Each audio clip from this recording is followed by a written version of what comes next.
Please help me welcome Atlas Mayor.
Excellent.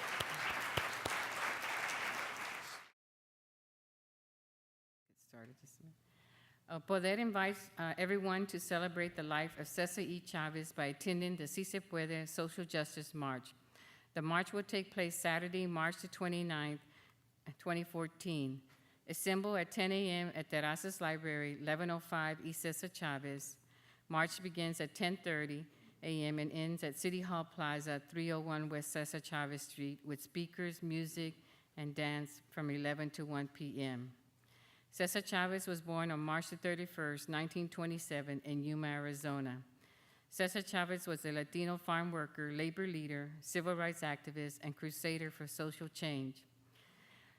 Chavez was co-founder of the United Farm Workers, which advocates for better wages and safer working conditions on American farmlands. Cesar Chavez is more than a symbol and a role model for farm workers and the Chicano-Mexicano community.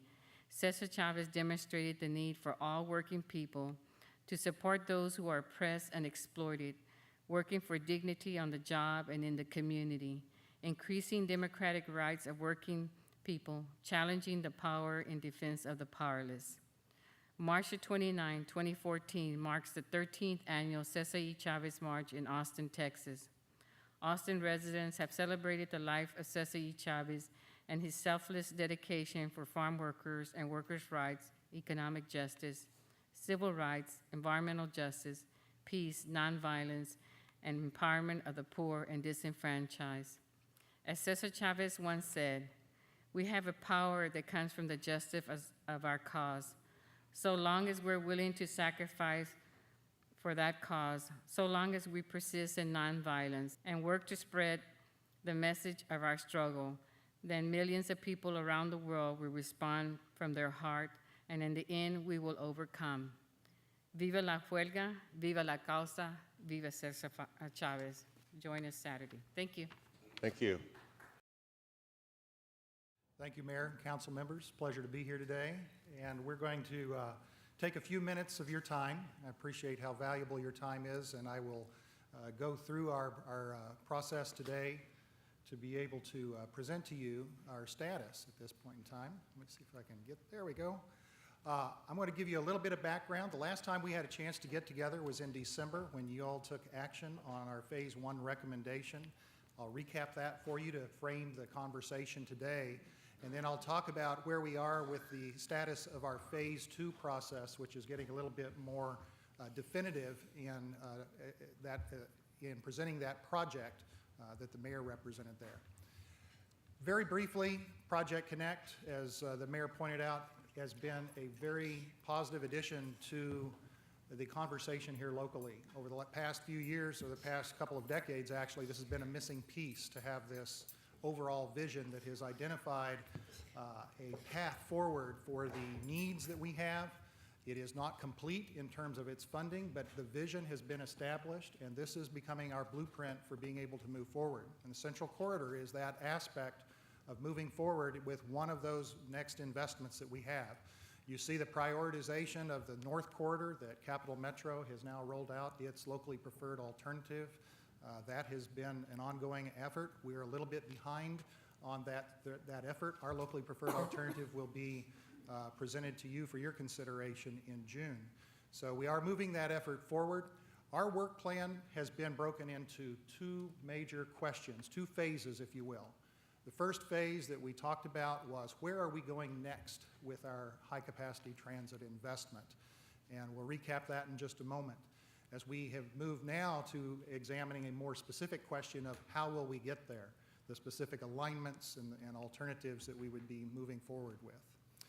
Phase 1, as you will recall, was endorsed by the council unanimously about accepting the recommendation to advance the East Riverside and Highland subcorridors into Phase 2. We had also included two other important aspects, and that was to identify additional funding